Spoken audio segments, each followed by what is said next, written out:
dans la rubrique des Market Movers. Bienvenue également à Bernard Prats d'Esclos. Il est fondateur d'eWinWest et il nous guide toujours pour trouver les valeurs à regarder de près. Bernard Prats d'Esclos, bonjour, comment allez-vous ?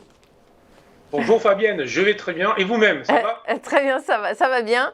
Alors, on commence par Valeo, hein, cet équipementier français. Je vois qu'il a décidé d'unir ses forces avec la société Leoni dans le domaine des contrôleurs de zone. Alors, ça paraît un peu compliqué comme mot. Quand on parle de contrôleurs de zone, on sait que l'architecture des véhicules est appelée à évoluer avec tout ce qu'il y a comme connectivité. On va vers des véhicules autonomes. Et donc, ils unissent leurs forces, mais peut-être que d'un point de vue boursier, vous voyez d'autres drivers intéressants. Quelle est votre analyse, Bernard ?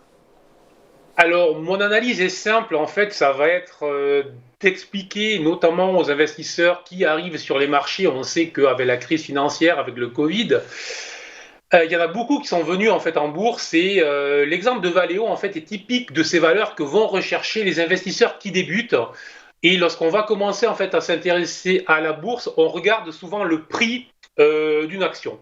Et donc on considère que plus le prix est bas, on va faire une excellente affaire. Mais en fait, la réalité, c'est qu'en bourse, on n'est pas dans une épicerie, on n'a pas acheté bas.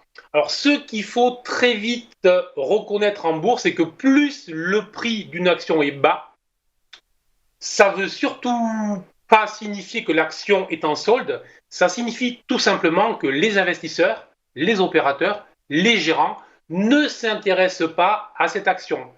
Autrement dit, il y a plus de vendeurs que d'acheteurs, ce qui exerce tout simplement une pression vers le bas.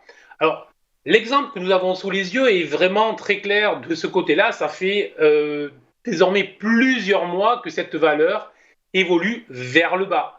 Ce qui signifie que les investisseurs n'en veulent plus. Sur le plan technique, alors là, je vais parler, on va dire, à ceux qui ont commencé à apprendre l'analyse technique et notamment le chartisme. En fait, c'est une valeur qui avait déclenché son mouvement baissier avec une configuration chartiste que l'on appelle un double sommet. Depuis ce double sommet, c'est une valeur qui fait que des bas plus bas.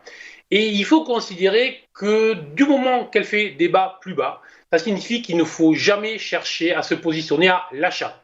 Sauf si, car en bourse, il y a quand même souvent des sauf si. Si vous êtes un trader non plus débutant, mais un trader un peu plus expérimenté, sur un type spéculateur, on va remarquer que la valeur se rapproche d'une oblique baissière sur laquelle elle a rebondi à 3 reprises déjà.